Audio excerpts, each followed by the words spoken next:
Hello, everyone. Happy International Medical Physics Wednesday. IMP W stands for International Medical Physics Week, but could be also International Medical Physics Wednesday.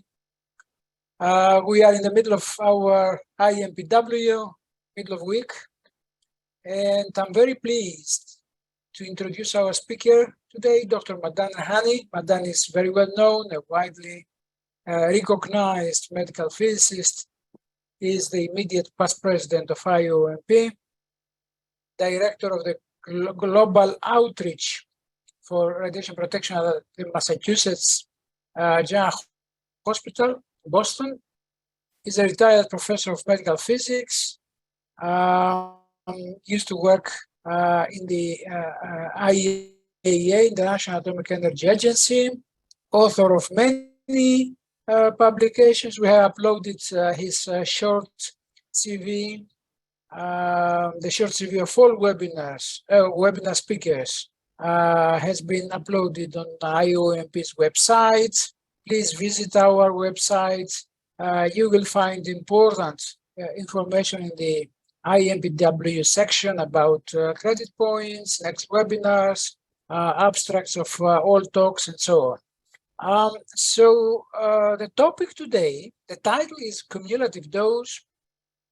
What, why, when, how, and how much? Many questions. And then I hope you will find the time to cover all aspects. The topic is about the total dose resulting from repeated exposures of ionizing radiation. This has been recently the topic of several publications. Also, Professor Magdalena Stoeva is behind the scenes, providing, as always, valuable technical support. So, final words from me. Please use the Q&A section, Zoom section, to ask questions.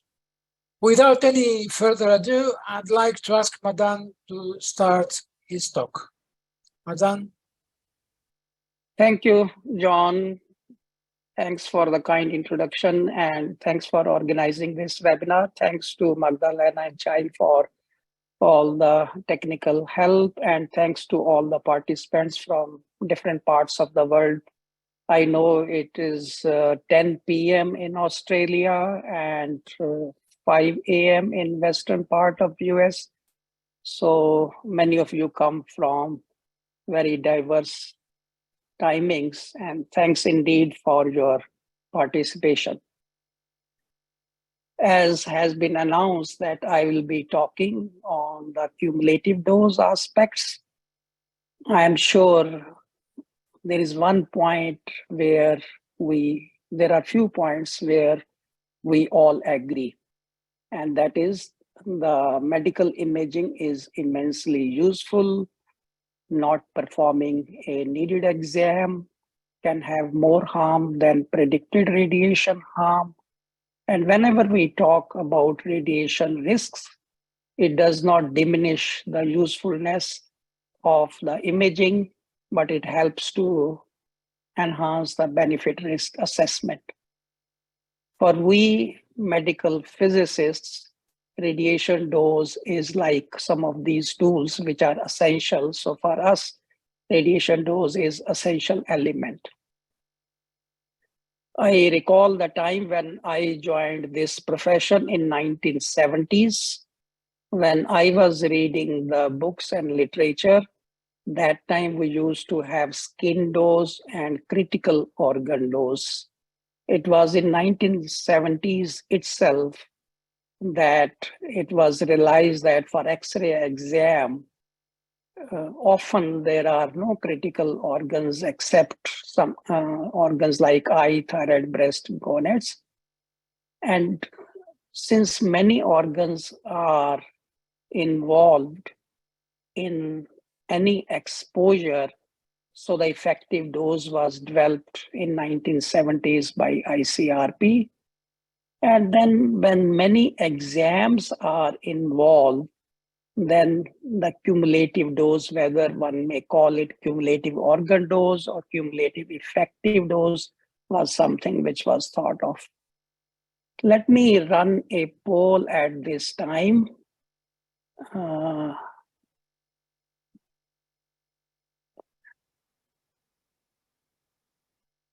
On your screen, you must be having this question. No, is it?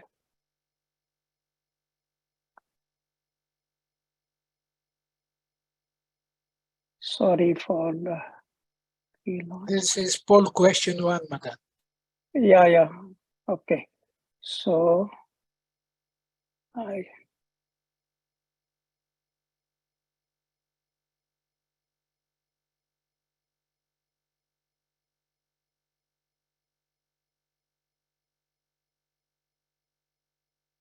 see around 200 plus people already responding.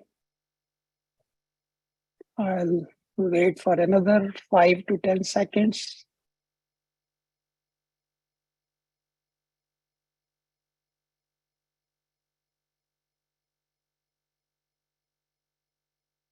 All right, I will stop here, although the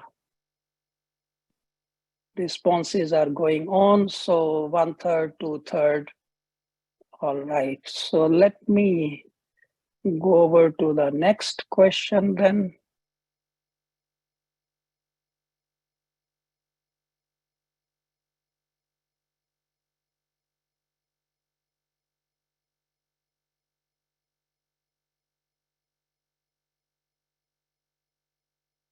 So some of you who responded yes, so can you put your response as to what is that quantity?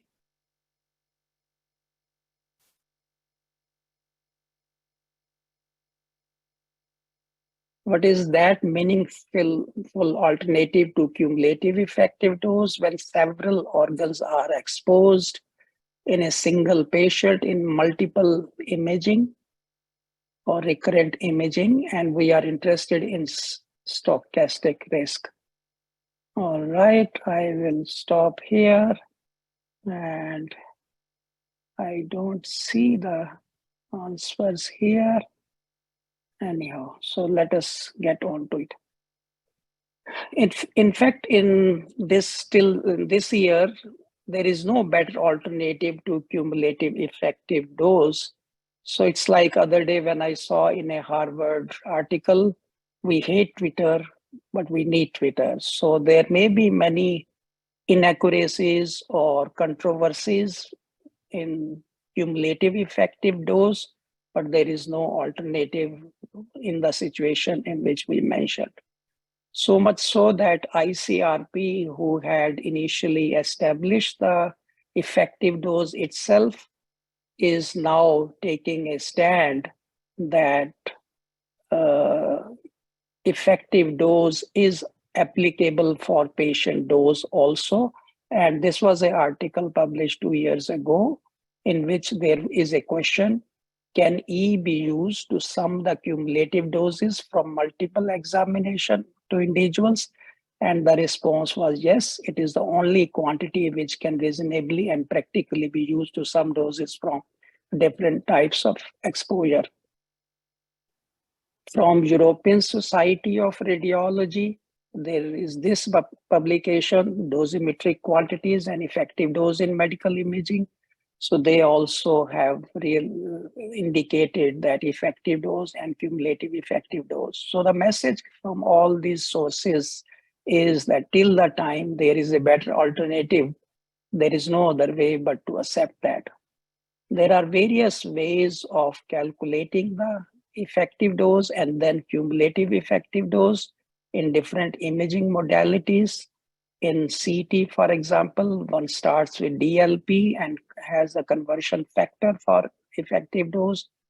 Otherwise, the Monte Carlo estimations, one can first have the organ doses and then one can estimate the effective dose. In fluoroscopy, one starts with Karma area product, and in nuclear medicine, one starts with the millibecquerel activity.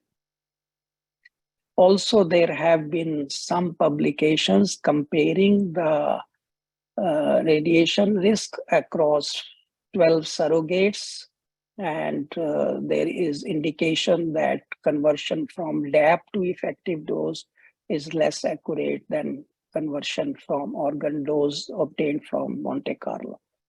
So that, of course, is a topic for another day.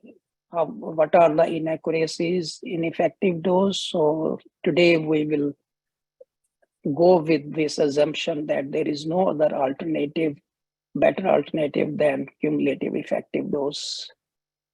So for cumulative dose, typically the exams with higher dose are CT, fluoroscopic guided intervention, and hybrid imaging, or some of the nuclear medicine exams. Other exams may deliver much smaller doses. They may not make a major contribution to the cumulative dose, so we will confine to that. Let's start with CT. A check on the PubMed for the number of papers on CT dose and optimization of the dose in 2018 showed that there are 3 to 5 papers getting published every week. This wasn't so in the early part of 2000. So there has been huge momentum on CT dose and CT dose optimization, and normalizing those papers to the publications in radiology. This is the kind of curve.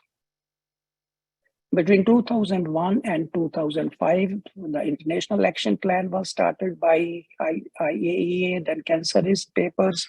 Skin injury also was reported during this time, and 2008 to 2006 to 10, Image Gently, Image Wisely, Global Initiative, and skin injuries. And then between 11 to 15, Bone Call for Action, Choosing Wisely, and 16 onwards, there have been a number of regional and national campaigns, some of which are listed here. So with all this going on, with the huge momentum on CT dose and CT dose optimization, the general impression on CT dose till 2018 was that exam doses have gone down substantially for a defined level of information.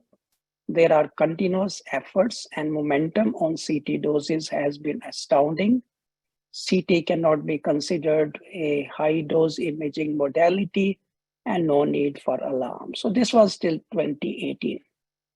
And most organizations, some of whom I listed in the previous slide, they were patting their back for having done a wonderful job on CT dose optimization. Let me go to a poll question.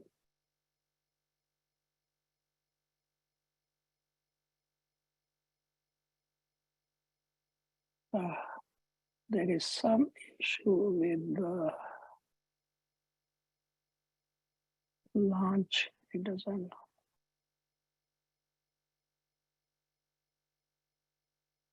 I am not able to launch this question. I don't know what is the problem. Oh, all right, let us go ahead like that. So, but you can read this question that I wanted to have a guess of from the participants as to what they think. Yeah, Magdalena, if you can launch, that will be great. Yeah, launch. Yeah, okay. What is your guess about the number of patients likely getting 3 digits of millisievert or milligray, that is cumulative dose, through CT imaging in a major tertiary care hospital in your country? You are coming from various countries. So some of you may have large workload, some of you may have small workload, but rough idea I wanted to have.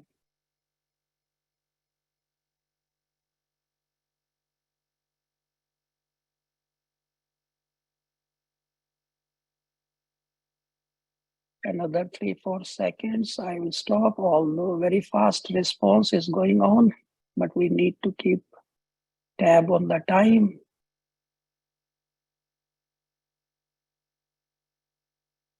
All right, share results. So there is wide distribution, largely third one, then next fourth one, and that is. So in fact, this one is the most likely. We'll talk about it later. So the question is 3 digits of millisievert or milligray were something which was unthought of by 2018. Any person I talk to in various conferences in my hospital will say, oh, unlikely, maybe very few single digit number of cases in the whole hospital. It was at that time we launched this project, and 3 papers we published together in the same journal, European Radiology. We informed the journal that we have divided the work into 3 papers because all these 3 papers are dealing with different aspects of the same issue. So this was a large study in which we had, I'm talking about one of the papers, we had data from 2.5 million patients undergoing recurrent CT exams. This is MGH is the hospital where I work. We had data from for 5 years. We have 19 CT scanners, around 250,000 patients. Then another hospital, then Slovakia, the national data, and then 252 hospitals. So practically 324 hospitals and 488 CT scanners, 2.5 million. And we estimated total number of patients with cumulative effective dose of more than 100 millisievert. It was 3.4% in our hospital, 1.4% in Orlando, 1.5% in Slovakia, 252 hospitals in US, 0.64. Because all these hospitals are not tertiary care, some of them are smaller hospitals, so the percentage goes down. The maximum cumulative dose varied around 700 to 1100, median cumulative effective dose 130 to 150, mean number of CT exams, median number of exams, and maximum number of exams. So on an average, it was 1.33% of the patients, which is slightly over 1%. So this being very large study, it was possible to extrapolate, and we extrapolated to the global situation, and we found that 0.9 to 2 million patients are likely getting added every year globally with cumulative effective dose of 100 millisievert only from recurrent CT exams. So this was simply unbelievable and shocking to most. And I was myself questioning, is this really possible to have millions of patients every year with 100 millisievert only from CT exam? So I had various doubts. Could there be an error in our calculation and extrapolation? Whether the figure which we are talking is for 5 years or for 1 year. I talked to some other statisticians, and also how come no one has ever been able to reach similar conclusion before. So these were the doubts. I recall in 2019, the ICRP Committee 3 meeting in Adelaide, when I presented this data and there was a disbelief, and I insisted that I am now 100% sure that these data is something which is not unique. I am sure that every other country will also have similar information.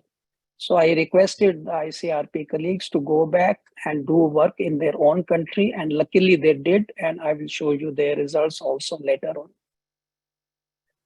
So this was with one of the biostatisticians from ICRP Committee 1, and we used his expertise and used the data and published this paper. And we could find out for 35 countries in the OECD region, what is the number of patients that is in the 5-year duration, but these are all made to the 1,000 population. And we could realize that the calculations we had made before were correct. So the question arises, cumulative effective dose has been around for many years. There have been many publications in the past also. So what is new now? As I mentioned, most publications till 2018 were either from a single hospital setting or in a single disease condition. Whereas from those papers, it was not possible to extrapolate the results to national or global level. So what was needed is large-scale studies with millions of patients with multicentric and multinational. That is what we did. And population-based also, that is all the patients coming to the hospital for CT rather than for a particular disease. The impact of these publications was that within 1 year, there were 6 editorials on these publications. More than 300 citations have occurred in the last 3 years, about 50 new publications in the last 3 years. There have been position statements from IAEA supported by various organizations and also by AAPM supported by some other organizations. And the message is that there are big numbers involved. So this and unbelievably big numbers. I remember in MGH when I asked my colleague to look at the data, he was the one who was dealing with the radiometrics, and I asked him if he can analyze the data. And he said, oh, there may be only a few cases in a year. And when he did the work, then he came out with 9,000 patients the last 5 years. So, so that is the numbers, and there has been chain reaction with the work. So many publications have come out in the last 3 years. So I am just listing some of them, and these are all during the last 3 years. For example, the paper on the top is from European Society of Radiology, and incidentally, European Society of Radiology decided that this topic is of great interest, and they decided to focus on this topic, and they surveyed the situation in various European countries. The next paper is, this is from Netherlands, then this is from UK, one of the ICRP colleague, and then again from Netherlands.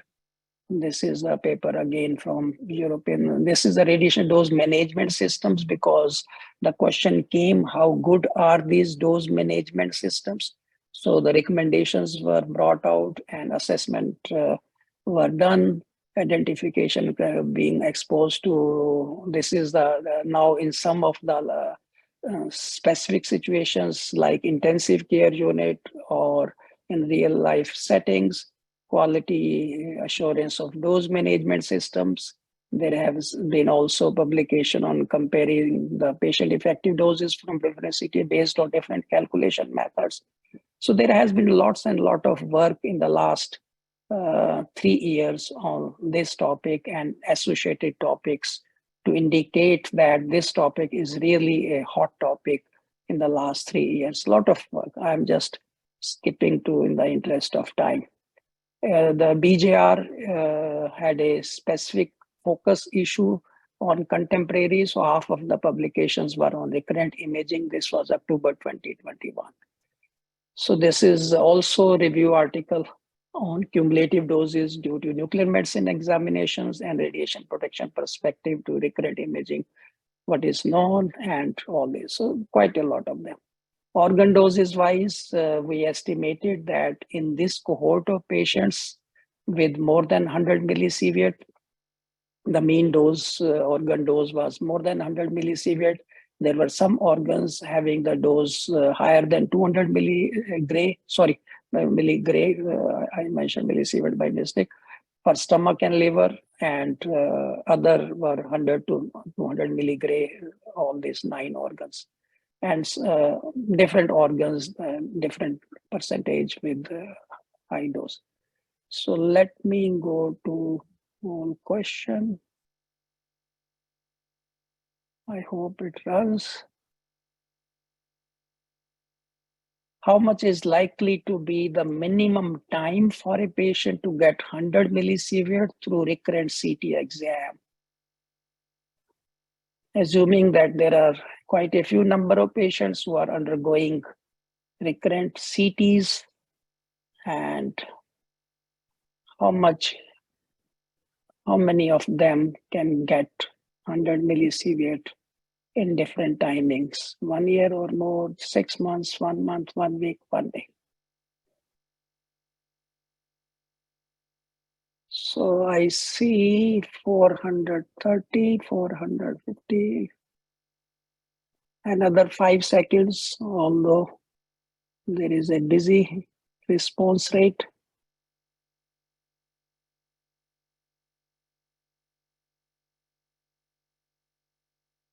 All right, I will be stopping here, and this is 1 year or more is largest number, then followed by 6 months, 1 month, 1 week, 1 day is only 7%. Let us see. So this is where we were all surprised, immensely surprised, that in the large study which I mentioned, in all the 4 centers, it was 1 day. So this was a new finding, never reported before. Since this was something new, we wanted to study it extensively before concluding it. So we did another large study with many millions of CT exams. So this was 4.3 million CT exams performed in 3.9 million patient days. We found that 1 out of every 125 patients got 50 millisievert in one exam. 3 out of 10,000 received 100 millisievert in a single day.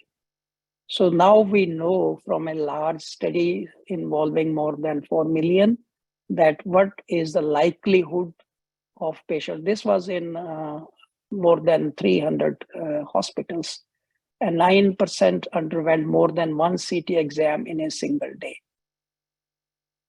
There is another study, patients undergoing multi-phase CT scans and receiving cumulative dose of more than 100 millisievert in a single episode of care. So this is an episode of care, may not be in a single day. So okay, with that much for CT, let's go to PET CT.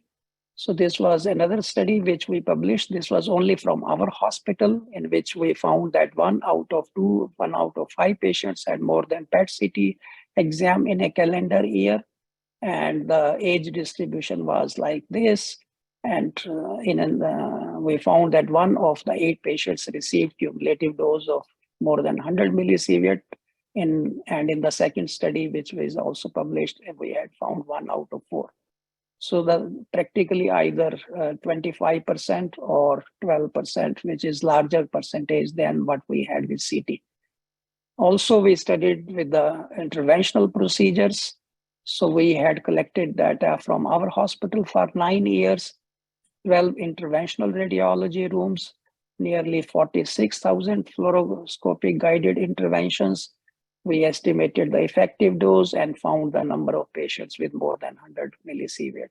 We found 4% patients received more than 100 millisievert of cumulative effective dose, which was up to 1,000 millisievert.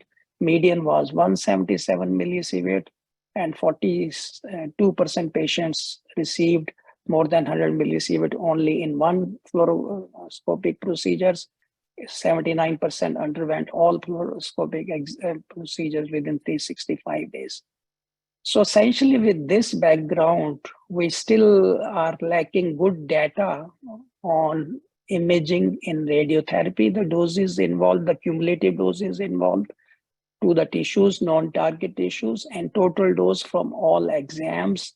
So there are some publications only in specific disease conditions, but not in the population-wise. So that is an ongoing work, and any one of you may like to pick up work in these areas.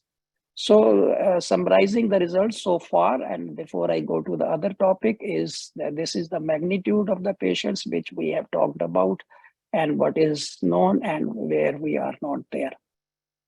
So it is just logical to think that what if anyone in our family or loved one faces this situation, will we accept it? So you must have heard many people saying, if I am prescribed a CT scan by a doctor, I will not think a bit about the radiation risk. This may be true for most people, but we are not among those in whom cumulative dose is of concern. So final poll question, let me run this. Are you aware of published information indicating that cumulative dose was used to deny a needed exam? If yes, then can you just think of which journal it was where you saw that?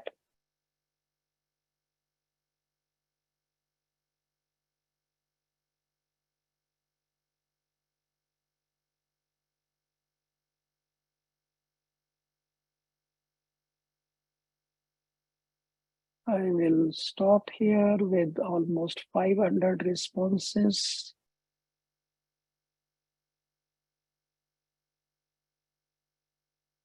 More than 91% saying no, 9% saying yes, but I don't see where one has seen anyhow. So there have been many debates about this issue. Some saying that so what, patients need it. And the other party says, fine, prove it. No issues if imaging is appropriate. Then one group says these are life-saving. Other group says, fine, do we have data in how many % of the cases? So one group says stop tracking as it may lead to patient refusing a needed exam. Other says prove it. If it has happened during the last 12 years, because tracking of radiation exposure of patients has been going for the last 12 years. Radiation risks are hypothetical, some say, and then others say check with the experts in the field. Some people tend to talk about these things without really being experts themselves or checking with the experts. Radiation biologists don't say so. These patients have malignant disease arguments. Sorry, malignancy does not mean death. Many cancers are curable. Some people say patients are with cancer get a lot of radiation in any way, so why worry? The response is, sorry, patients are not given radiation. This is not patient. It is only cancer cells in patients are irradiated, not the rest of the medical physicists are appointed to see that non-target areas do not get radiation or get minimum radiation. Industry has spent billions of dollars in developing machines and techniques by which non-target issues do not get radiation or get minimum radiation. So it's wrong to say or unethical to say that these patients are getting high doses in any way, so what? Let's look our history after discovery of 1895 and also X-ray in 1895 and radioactivity immediately after that. So was there ever a time in the history when situation was like this, that patients are getting such large number of patients are getting such large doses? The answer is no. So we are in an unprecedented era. So in the last 5 years, we might, in the future 5 years, we might have double the numbers unless we act. So with that, my topic was what, why, when, how, and how much. So I have covered what, why, when, how, and let us look at how much. This is the critical topic. As per current policy, for individual exam, the guidelines and policies are deliver only dose needed for getting clinical information. So that is the for individual exams. For series of exams, there is lack of guidance both on justification and optimization. Euratom has indicated that some exams may be labeled as high dose exams like CT and interventional and asked for recording of the doses.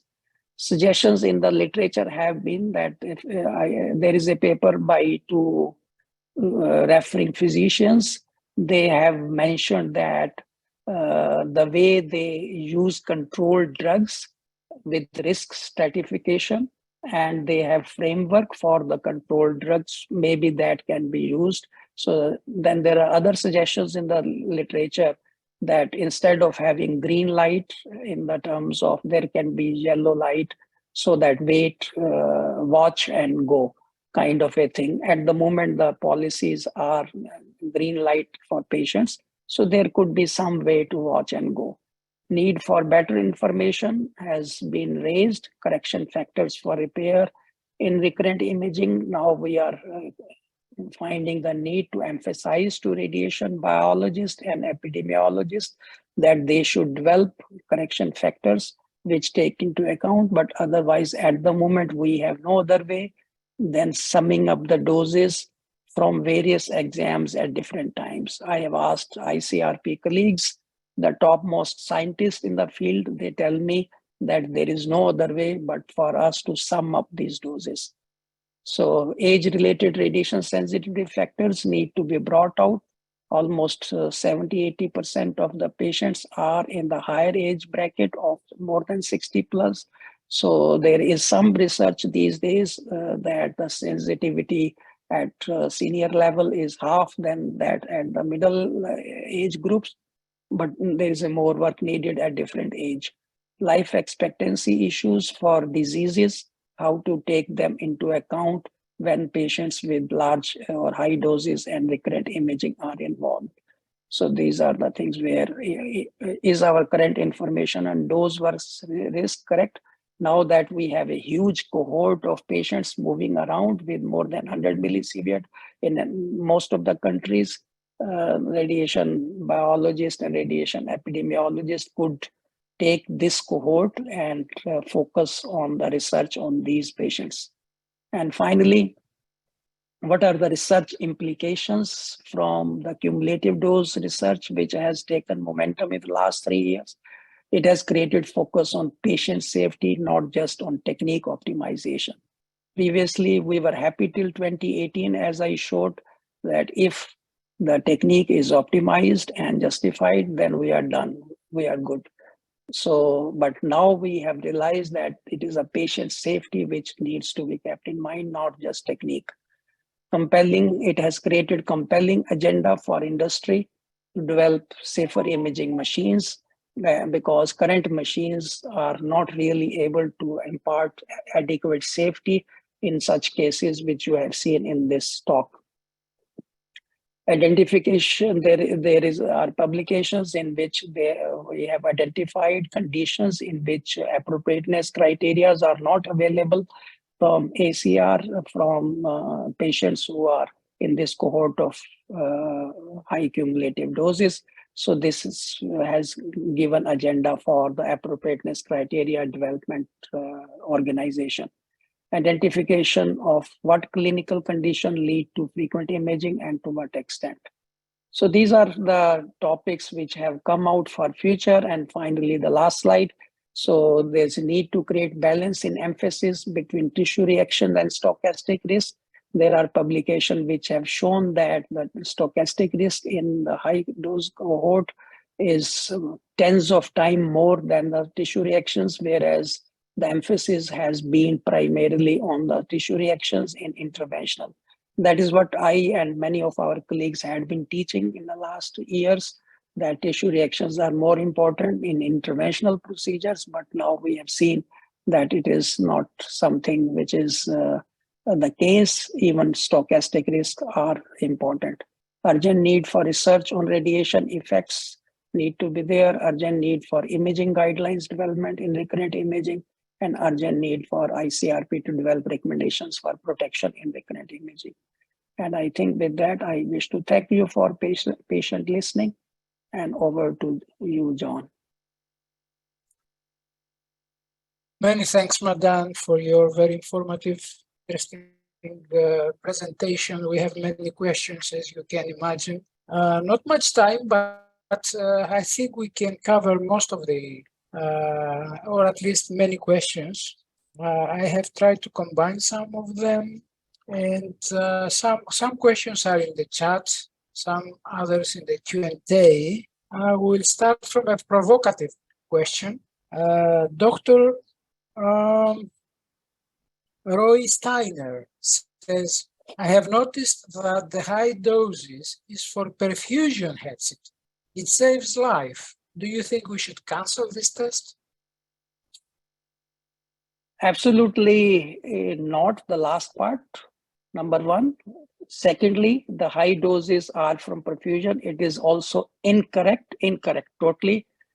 We can, let me see if I can quickly show, but that will take time.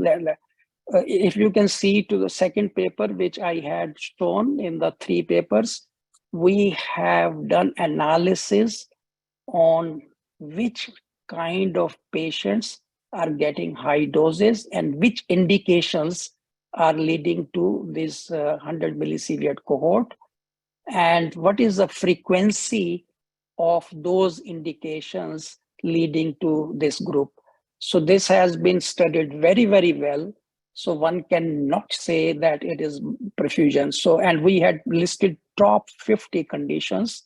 So there are more than 50 conditions are there. We listed top 50 in that paper. So there are many, many conditions, number one. Another finding was that we assumed that patients are needed recurrent imaging for follow-up of a particular disease, like oncology patients, or chronic disease like Crohn's disease. But it was not so. 50% of the recurrent imaging was not for the follow-up of the disease, but for other conditions, chest infection, trauma. So this was a very enlightening work to us also, that who are the group of patients who land up with recurrent imaging. So it was, when we did not have data, then we could point finger to, okay, this. So the brain perfusion was only for tissue reactions, 380 or so in 2009. But after that, this is not the case. Thank you. We have a couple of questions from Dr. Hilke Frick-Bersma.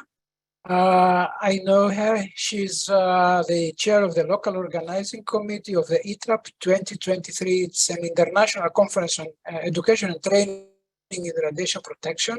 I take this opportunity to inform our audience that this year we'll organized in June, end of June in Groningen. So it is related to our topic, radiation protection, education and training. So for those of you who are interested, you can join, attend the conference. So the question is, so how do we communicate or explain what we exactly mean when talking about the collective effective dose? What is it, and what does it not mean, collective dose? One question is, so about how to communicate. That's what I understand from the question. How do we explain, I guess, to the patient? Thank you for this question. At the outset, let me say that we did not talk about collective dose at all in this talk. Our talk was only cumulative dose to individual patient. Collective dose is to the population. So absolutely, we were focused on cumulative dose. So this was a totally different topic. I think I should leave it there.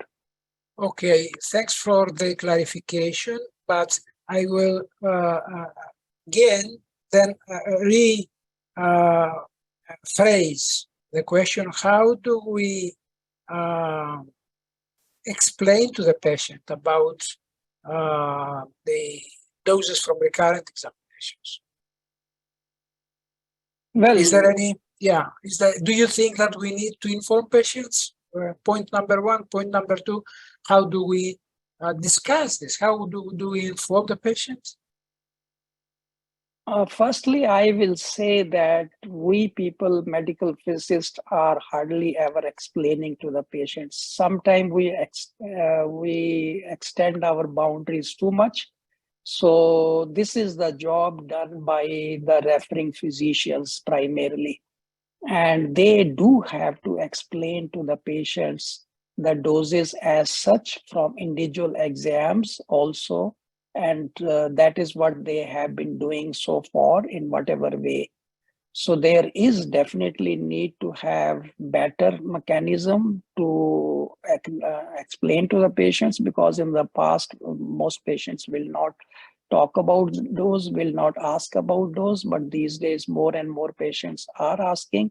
So there is a need for creating better awareness among referring physicians who are supposed to be dealing with the patient. We have published quite a good number of papers on that, and IAEA website also, and many other organizations have.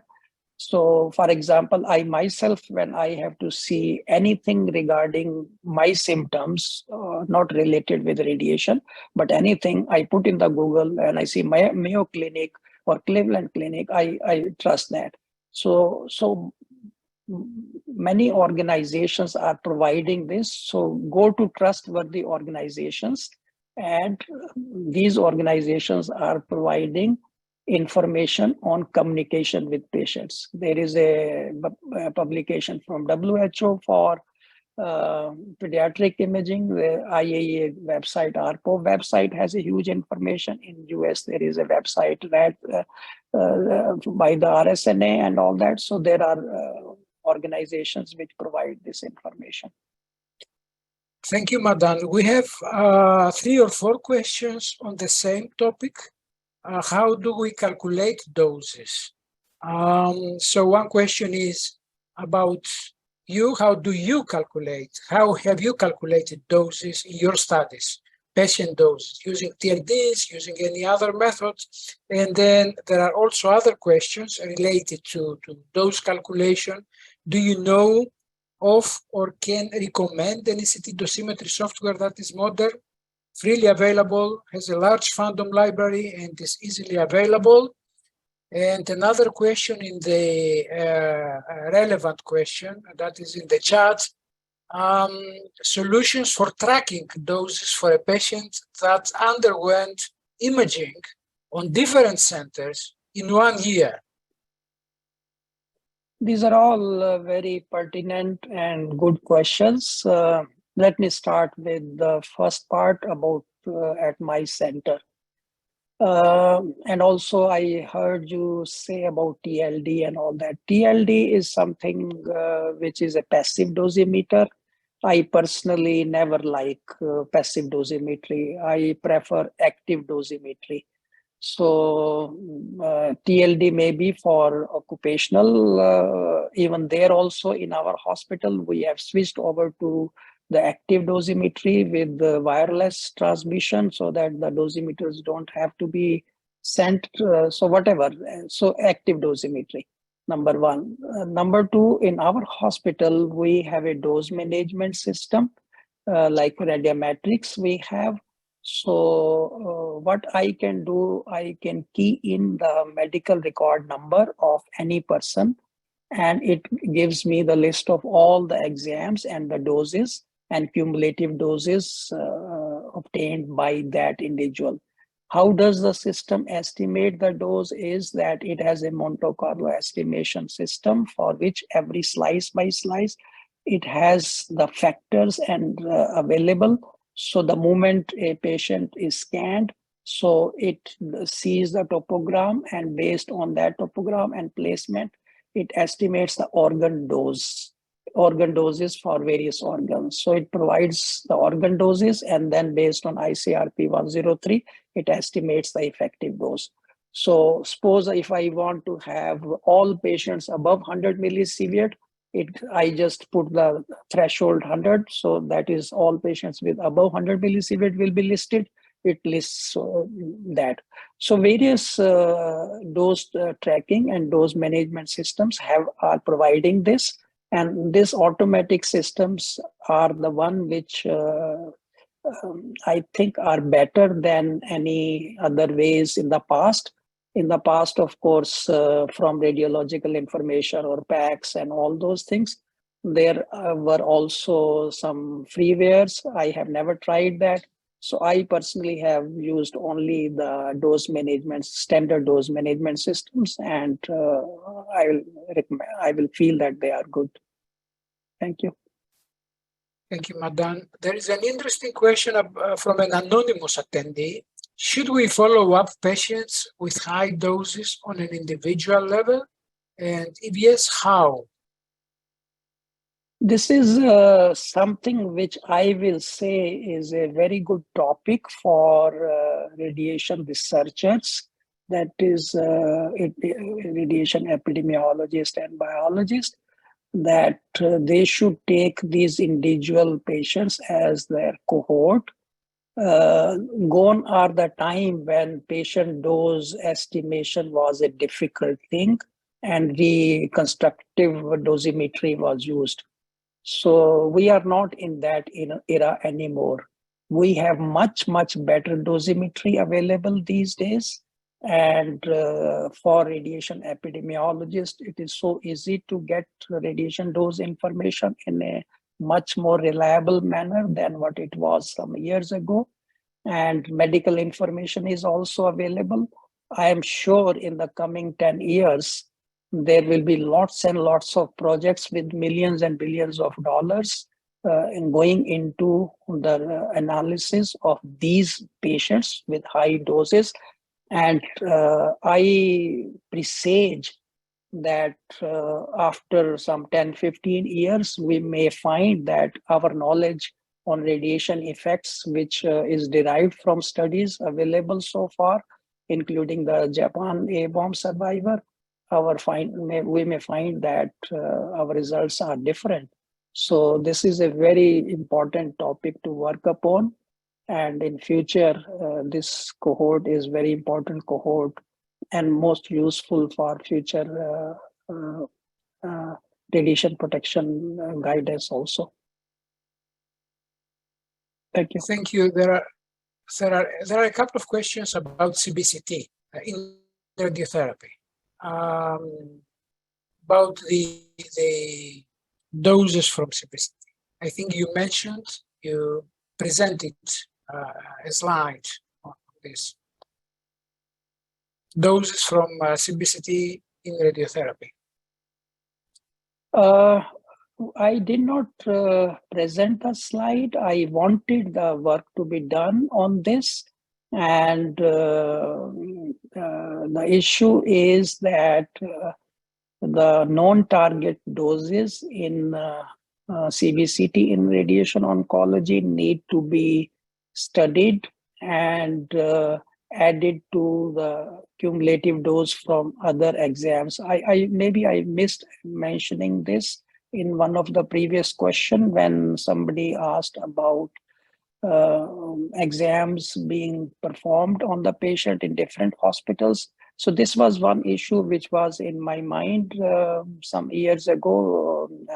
But then I realized that we people or most patients undergo examinations within a particular healthcare facility. So even if they are undergoing some exams outside, one can ignore them for the moment till technology allows that. So including exams from the same healthcare setup is adequate. So coming back to the CBCT, yes, this is one area where we have not done work, and I am trying to motivate others to do the work. And I believe in the coming year, we will have more information on doses in the imaging in radiotherapy. Actually, here in Europe, there are a couple of studies or more, current studies on CBCT doses in radiotherapy. From Dr. Camille van Spijbroek, would you recommend to cumulate the dose over the lifetime of the patients or over a period of years, for example, 5 years? Lifetime. Lifetime. There is another question about airport body scanners. I think this is not very relevant to this question, to this webinar. Doses from airport body scanners, and if it is safe for pregnant women to get through. Do you agree that analysis of cumulative doses is more of a quality control mechanism for a medical physicist rather than something that needs to be reported openly to patients? This is from an anonymous attendee. See, patients reporting to patients is a very critical question. I will say that this is one of the misdirections also we take, many of us, when we say, oh, cumulative dose, if the patient comes to know what will happen or doctor comes to know. We are doing DRL work for decades. What is happening? We as medical physicists have access to the doses. It is not the physician who is knowing about DRL and what is the DR dose to this patient. So same way, when physicists are doing work on DRL, physicists are doing work on cumulative dose. How come the physician will know about the cumulative dose and they will get affected by that? Anyhow, coming back to the question, patient information, only if patient wants, then only one should tell. Otherwise, there is no need to proactively tell patients unless there are requirements. In the last few years, the requirements have started from California law to the other states, and now European directive also, there is some need on that. So the needs have been putting in patients' file, not proactively telling patients. So patients have the right to ask. Those who ask, they should be provided the dose information, but not proactively. But putting in patient records is slowly picking up more and more as per requirements. So it could be done there. I think I have covered this point. Definitely. Madan, we need another webinar perhaps to discuss more extensively this topic. Very, very interesting. And unfortunately, time flies. So we need to close this webinar. I'd like to thank you for your talk, for being here. And of course, I'd like to also thank all colleagues for their very, very active participation. Many, many questions. Unfortunately, we didn't have time to discuss all these questions. So thanks a lot again. And please keep in mind that tomorrow is the day 4 of the week with another important topic, webinar, leadership in medical physics. See you tomorrow. Bye. Thank you. Thank you.